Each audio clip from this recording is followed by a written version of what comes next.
चिड़िया आसमान में चाहे जितने भी पंख क्यों ना उड़ा लें, उसे दाना चुनने के लिए जमीन पर ही आना पड़ता है।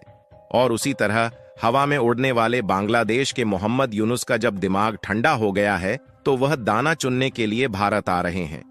और यह खबर आज निकल कर आ रही है कि बांग्लादेश, जो अभी तक भारत से दूरियां बनाने की कोशिश कर रहा था, अब उन्हीं के ऑफिशियल्स भारत से बातचीत कर रहे हैं और उनका कहना है कि उनके अधिकारी जल्द ही भारत का दौरा करने वाले हैं, जिसमें वह लैंड पोर्ट यानी कि बंदरगाह के इंफ्रास्ट्रक्चर डेवलपमेंट पर भारत के साथ मिलकर काम करना चाहते हैं ताकि उनका व्यापार भारत के साथ बढ़ सके। लेकिन इनका जो झुकाव भारत की तरफ देखने को मिल रहा है, यह इतनी आसानी से नहीं हो रहा है, बल्कि इसी बीच अमेरिका में ट्रंप की सरकार आने के बाद बांग्लादेश के यूनुस सरकार की मुसीबत बढ़ चुकी है, क्योंकि मोहम्मद यूनुस के खिलाफ 800 पन्नों की शिकायत का मामला इंटरनेशनल कोर्ट में पहुंच चुका है। और इसी बीच बांग्लादेश की पूर्व प्राइम मिनिस्टर शेख हसीना, जो कि इस समय भारत में है, इन्हें भी मौका मिल गया है और यह पूरी तरीके से एक्टिव हो चुकी है और वह बांग्लादेश में अपनी वापसी के लिए अपने सपोर्टर की तरफ से नई नई रैलियां और नए नए कैंपेन को प्लान कर रही हैं। दरअसल बांग्लादेश में शेख हसीना की सरकार गिरने के बाद यह अपनी जान बचाकर भारत चली आई थी, जिसके बाद बांग्लादेश में मोहम्मद यूनुस को अंतरिम सरकार के लीडर के रूप में सिलेक्ट किया गया। फिलहाल आज लगभग 4 महीने बीत रहे हैं, लेकिन वहां पर चुनाव अभी तक नहीं करवाया गया कि आखिरकार सरकार किसकी होनी चाहिए। यहां तक कि मोहम्मद यूनुस की सरकार के समय हिंदुओं पर जमकर अत्याचार किया गया और वहां पर कट्टरपंथियों को बढ़ावा दिया गया। और कट्टरपंथियों का अत्याचार तो इस तरीके से बढ़ गया कि वहां पर एक काली मंदिर थी जिस पर भारत ने कुछ साल पहले एक सोने का मुकुट चढ़ाया था, उसे भी उन लोगों ने चुरा लिया। और मोहम्मद यूनुस को कई देशों की वार्निंग भी मिली, लेकिन उसके बावजूद भी आज के समय में हिंदुओं पर होने वाली हिंसा चल रही है।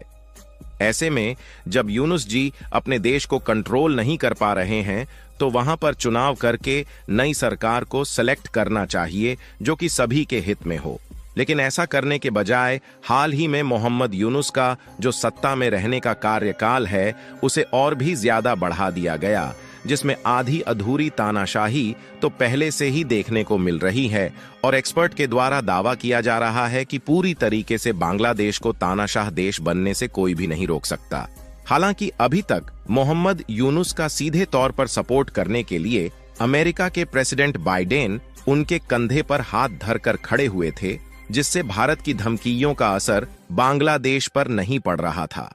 और उल्टा बांग्लादेश भारत को आंखें दिखा रहा था। लेकिन अमेरिका में जैसे ही बाइडेन की सरकार गिरी और वहां पर डोनाल्ड ट्रंप की सरकार बनी, वैसे ही शेख हसीना पूरी तरीके से एक्टिव हो गई। और शेख हसीना ने भारत में बैठे बैठे फोन कॉल के जरिए डोनाल्ड ट्रंप से बातचीत किया, जिसमें ट्रंप ने खुद यह बात कहा कि वे शेख हसीना को अभी भी बांग्लादेश की गवर्नमेंट मानते हैं। लेकिन यह एक फोन कॉल इतना कुछ बदल देगा, इस बारे में किसी ने सोचा भी नहीं था, क्योंकि इस फोन कॉल ने यूनुस की नींद उड़ाकर रख दिया।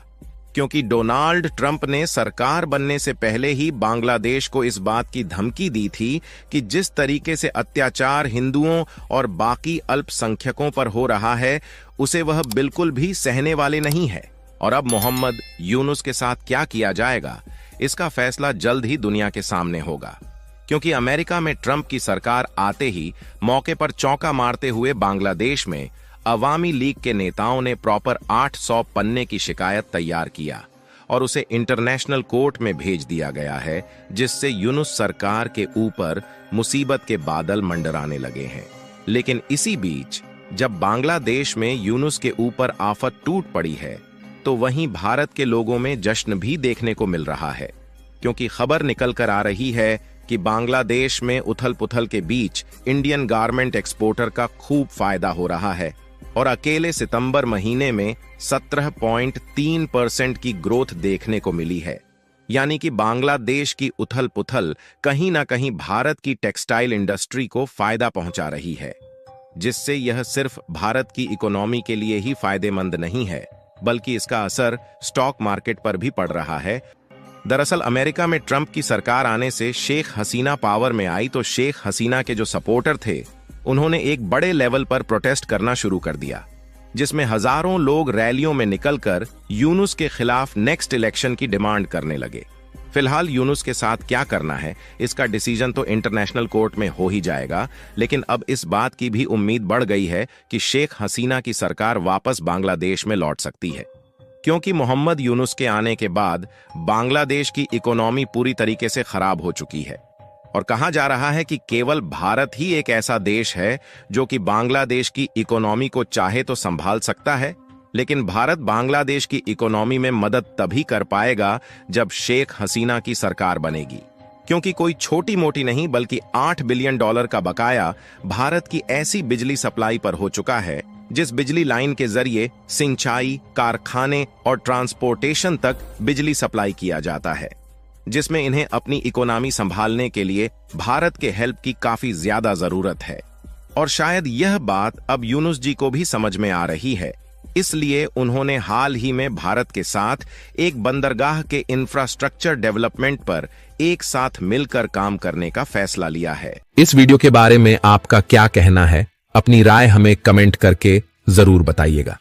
मिलते हैं आपसे अगले वीडियो में। जाते जाते कमेंट में लिख दीजिए जय हिंद, जय भारत।